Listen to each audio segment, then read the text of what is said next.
Hi all, and welcome back to our What is series, and this is part 2 of our video discussing the effective use of the limit order.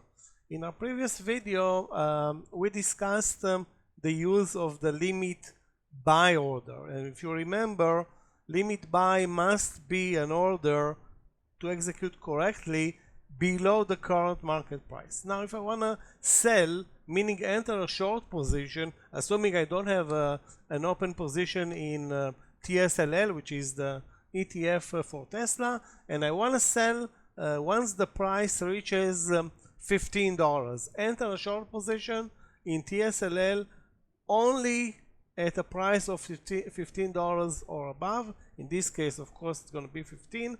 I will place an order to sell limit. That's the order. Sell limit, sell limit, sell limit 10 shares at 15. I'm going to post the order, and basically what I'm telling the platform to do the following.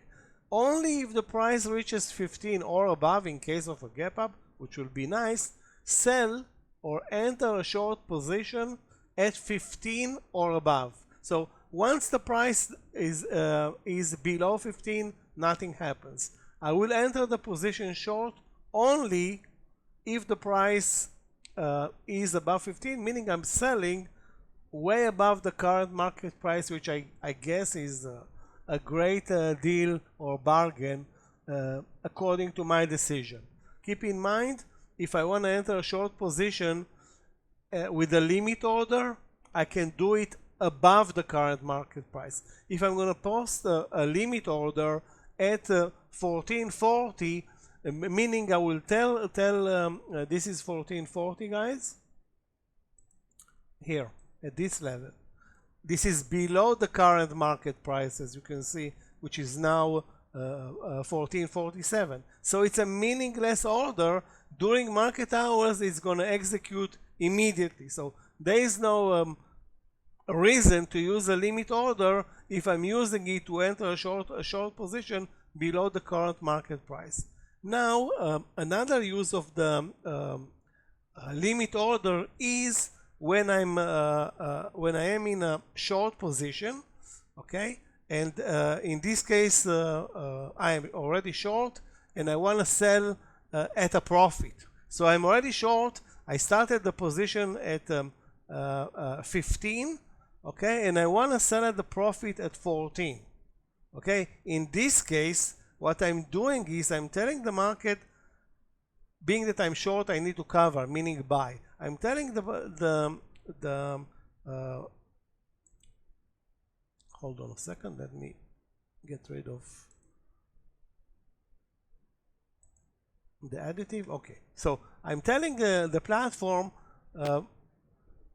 I want to sell at a profit of $1 profit. Remember, I entered at 15 short.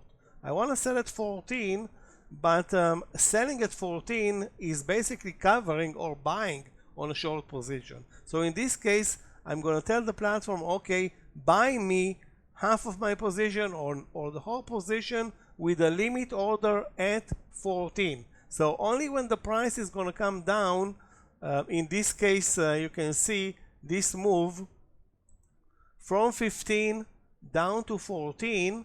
This will be the move. In this case, at 14, the order is going to be waiting and is going to be covered or executed with a buy order. So the limit buy is telling the platform, okay, buy and pay no more than $14, meaning I will capture a $1 profit on this short move. So this is an effective use of a limit order, and again, basically it's not as intuitive as a market order. Needs to be done in a careful and thoughtful manner. Remember also, limit orders can execute before market opens and can also execute in the aftermarket.